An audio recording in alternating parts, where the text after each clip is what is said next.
Saya akan menjelaskan sedikit lagi. Jadi ada teori kausalitas ini dalam hal tidak berbuat. Nah, di sini dalam teori ini muncul dalam delik omisi atau delik commissionis per omissionem commissa, yaitu delik yang dilakukan dengan cara tidak berbuat. Terhadap hal ini ada beberapa pendapat, yaitu yang pertama, tidak mungkin orang yang tidak berbuat akan menimbulkan akibat. Pendapat ini tidak dapat digunakan di dalam ilmu hukum pidana. Kemudian, pendapat yang kedua, ukuran dari sebab adalah perbuatan yang paling positif dilakukan pelaku.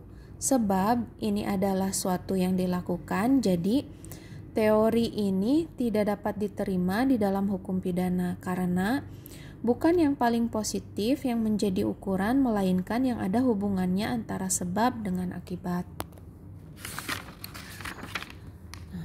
Di sini sebab adalah perbuatan yang mendahului akibat yang timbul atau teori berbuat sebelumnya. Contoh, di sini ada penjaga rel kereta api atau wesel menyebabkan kecelakaan kereta api karena tidak memindahkan wesel ketika kereta api lewat. Atau contoh lain misalnya, saya melihat seorang nenek-nenek yang akan tenggelam, tapi saya membiarkan begitu saja karena saya punya pemikiran, ini misal ya, nenek-nenek ini ya sudah biarkan saja dia tenggelam karena kan saya tidak bisa berenang juga, misalnya seperti itu.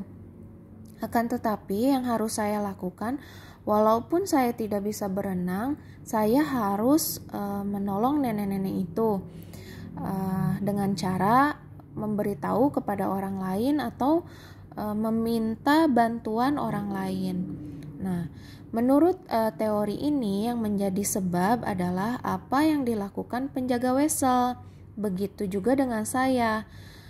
Saya membiarkan nenek-nenek itu tenggelam.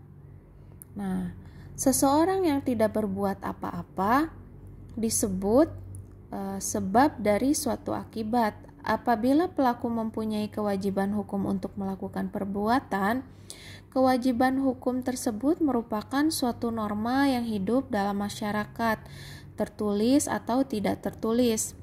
Jadi, seseorang yang memerlukan pertolongan, hukumnya adalah wajib ditolong, atau ini termasuk ke dalam keharusan. Karena dalam hukum pidana ini berisi tentang perbuatan yang dilarang dan berisi tentang keharusan. Hal ini juga merupakan amanat undang-undang hukum pidana. Jadi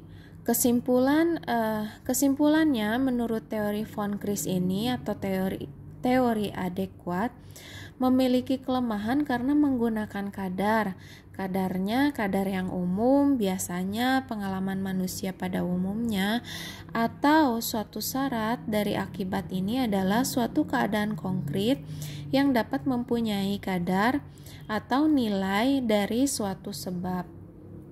Baik, itu kiranya yang dapat saya sampaikan. Terima kasih. Wassalamualaikum warahmatullahi wabarakatuh.